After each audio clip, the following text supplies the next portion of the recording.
Minister, I also have a question on the gender-based analysis, and I want to sincerely thank you and the Prime Minister. You have taken seriously gender-based analysis, and I want to commend you that you not only have taken it seriously, but you have released it to parliamentarians. My record is clear. For years and years, I asked many governments whether they carried it out and would they release it. And you're the first minister to do it so bravely, and I really commend you for that. Minister, when I asked you whether you would release the gender-based analysis, you said you would, and you did. And I asked you if race-based analysis was part of, was it carried out separately? And you said, no, it was part of the gender-based analysis.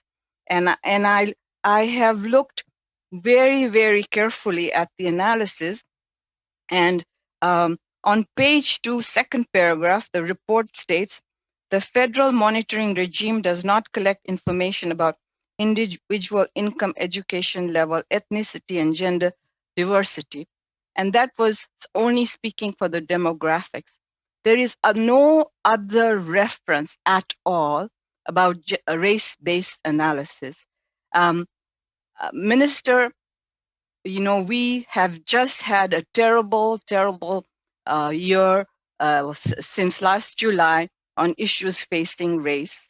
And even all the issues that have faced race, there is nothing in this analysis about race-based analysis. So I don't want to get into a banter with you, but on this day of Black History Month, may I please get a commitment from you that from now onwards, there will be a serious race-based analysis in the gender-based analysis, or a separate one?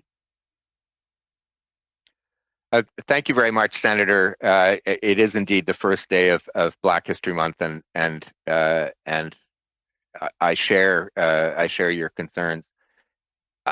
I commit to doing my best to doing better. The problem, which the very serious problem that we have across government, which has been illustrated in a number of different contexts, including this one, as well as our response to COVID-19, is the lack of disaggregated data. And so the challenge across government is to get better data, to have disaggregated data that allows us to answer the kinds of questions that you're asking and do the kinds of race-based analyses that are absolutely necessary. It's a problem that we are aware of in government, and we're trying. Statistics Canada is aware of it, and we're committed in a number of different ministries and departments across government to do a better job getting disaggregated data, and to get the consent of the provinces to help us, where they're the ones holding the data, particularly in healthcare scenarios. So we will work harder on that, Minister. We need allies.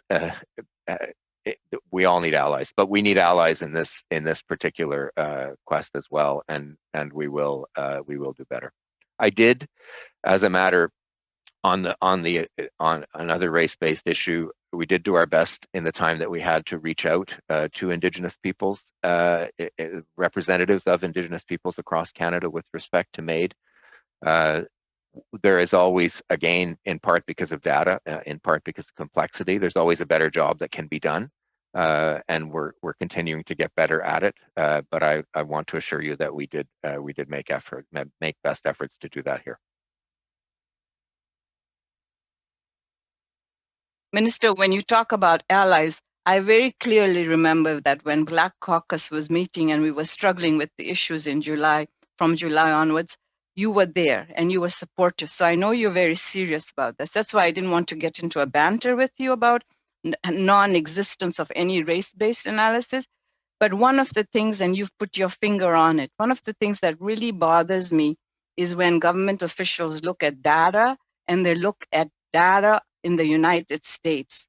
We are very different. And I think that one of the greatest things you could do is start a database for race-based analysis. And so I respectfully, you've already said that, but please do not bring US data, because that's almost insulting, because our realities are different. Thank you, Minister. We will now go on to Senator Harder.